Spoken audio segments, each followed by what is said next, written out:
There was silence, a tense, surreal silence, broken only by the metallic hum of the tracks and the ragged breathing of a boy lying face down on the grimy floor of a Los Angeles subway car. His hands trembled, clasped behind his head. No one moved. No one spoke. Standing right in front of him, still as a statue, was Jason Statham. He stared, saying nothing. His eyes, dark as night, locked onto the boy. The train car seemed to hold its breath. Next to the boy lay a woman's purse, ripped moments earlier from the hands of someone who couldn't defend herself. And now, the world felt frozen in time. But before we uncover what really happened, tell us, where are you listening from? Drop it in the comments below. We love seeing how far these stories reach. And if you're enjoying this, leave a like and hit subscribe. It takes just a second for you, but it means the world to us. Now, listen closely, because this story goes deeper than you think, and it'll make you wonder, what would you have done? It all started 20 minutes earlier. Just another ride. Just another afternoon on the Los Angeles subway. Jason Statham had boarded the train like any ordinary man. Hood pulled low over his eyes, gray hoodie, comfortable jeans, no spotlight, no movie set, just the need to disappear. He found a seat at the back of the car, near a scratched-up window. Sat down quietly, letting the steady rhythm of the tracks lull him. For a brief moment, he allowed himself to be no one. Not the actor, not the celebrity, just another face in the crowd. He caught glimpses of dull eyes, heads buried in phones, backs slouched from exhaustion. No one recognized him. And that was perfect. The air smelled of metal, worn-out plastic, and something faintly fried, maybe an old bag of chips forgotten under a seat. Jason crossed his arms and closed his eyes for a few seconds. The hum of the train almost rocked him to sleep. He didn't know it yet, but something was about to shatter. That fragile balance, something that couldn't be ignored, something that would change everything. The train screeched to a halt at Union West Station. A small group of passengers boarded, each lost in their own little world. Among them, two figures immediately caught Jason's eye. One was an elderly woman, plain jacket, hands gripping a handbag far too big for her thin frame.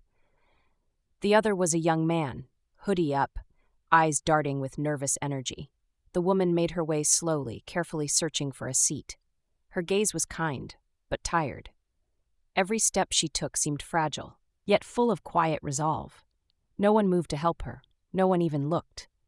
The boy, on the other hand, moved quickly, but not to assist. Jason noticed him shifting through the car like a predator who'd spotted something worth the hunt. Trey's eyes were locked on the woman's bag. A crooked smile crept across his face, as if he already knew how this was going to play out. Evelyn finally found a spot to lean against. A metal pole near the center of the car. Still, no one had offered her a seat. Jason kept watching. He could feel the tension in the air begin to rise. Trey moved closer, smooth, deliberate, like someone who'd done this before. He stopped just inches from Evelyn, leaned in, said something under his breath. Jason couldn't hear the words, but he saw her body tense. Nothing had happened, yet, but it was about to. "Hey, Grandma, move." Trey's voice cut through the train's noise like a snap of thunder. Evelyn turned, confused, trying to understand if he was talking to her. He was right there, just inches away, a toxic grin on his face, eyes locked on hers. "I said move." He shoved her with his shoulder. Not hard, but enough to throw her off balance. Evelyn caught herself gripping the nearest pole. A few passengers looked up, then quickly looked away. Not a word was spoken. Jason tensed in his seat, his hands, hidden inside his hoodie sleeves, clenched into fists. But he didn't move. Not yet. Trey stepped back and raised his voice. "Look at her, hauling her whole house around. What have you got in there, lady? Bricks?" A few nervous chuckles. Someone pulled out their phone. Jason watched them, one by one. Evelyn said nothing. She clutched her bag to her chest like a life raft in the middle of the ocean, her face tight, eyes down. Trey wasn't done. He blocked her path again. "I'm talking to you, old lady." Then it happened. He ripped the bag from her hands, a quick, practiced motion. Evelyn cried out. A short, broken sound. No one moved. The bag hit the floor. Evelyn bent down to pick it up, but Trey shoved her aside and snatched it. He held it up over his head like a trophy. "Look at this. What do we got here? Gold? Your retirement fund?" The car fell into a heavy silence. Those who had laughed now looked away. Those filming kept filming. Jason stood. But before he could act, a man standing near the door took a step forward. Jason noticed. Evelyn noticed. For a second, it seemed like someone might say something, but the man hesitated, pretended to fix his coat, then sat back down, without a word. Moments later, another passenger muttered, "Hey, that's enough." Trey turned sharply, shot him a look, cold as ice. That was all it took. The guy went silent, eyes back to the floor. Hope vanished. Jason stood still, shoulders squared, eyes locked on Trey, but he didn't move, not yet, just one more breath. At the far end of the car, Evelyn trembled, and no one did a thing. No one, except him. Enough. Jason's voice was low, but sharp, like a blade cutting through the air. Trey spun around. "What did you just say, old man?" Jason took a step forward. Calm, controlled. The entire train car held its breath. "I said, enough," Trey laughed, a hollow, forced sound. "And who are you supposed to be? Some tough guy wannabe?" Jason slowly pulled back his hood. For a moment, total silence. Someone recognized him, then another, then everyone. Trey's mouth twisted into a confused smirk. Yes, Jason said quietly. "Now put the bag down." Trey looked around, searching for support, but found none. The eyes that once looked away now stared cold and silent. No one was laughing, not even the ones filming. "It was just a joke, man." Jason took another step. "I don't care. Put it down." Trey swallowed. Slowly, he bent over and placed the bag on the floor. All right. Jason didn't move. "Apologize?" "What? You heard me." Trey raised his hands, irritated. "Fine, sorry, okay? Happy? Louder?" "I said I'm sorry." Jason didn't blink. Now on the ground, Trey stared at him, trying to tell if he was joking, but Jason's eyes gave him no doubt. "Face down, hands behind your head. Come on, are you serious?" "Dead serious." Trey hesitated. Then, under everyone's gaze, he lowered himself, flat on the floor, hands behind his head, sweating. Jason stood beside him, still. He said nothing more. He didn't have to. Behind him, Evelyn sat down. Finally. She held her bag again. Her hands were still shaking, but her eyes held something new. Maybe it was respect, maybe relief. But no one spoke. No one dared move. The train car had become a silent courtroom. And Jason, its only judge. The train began to slow down. Next stop, Union West Station. Jason remained still. Trey was still on the ground, breathing heavily. "Someone call the police," Jason said, his voice calm, steady, impossible to ignore. A passenger reached for their phone. "Yes, there's been an assault. Jason Statham is here." "Yeah, that Jason Statham." The train came to a stop. The doors slid open. 4 officers boarded the car. "What's going on here?" Jason pointed to Trey. "He attacked that woman. Took her bag. I saw everything." "Get up slowly, hands where we can see them." Trey tried to defend himself. "She fell on her own. I didn't do anything." "You can explain that to the judge." They cuffed him without another word. Evelyn looked up. Her eyes met Jason's.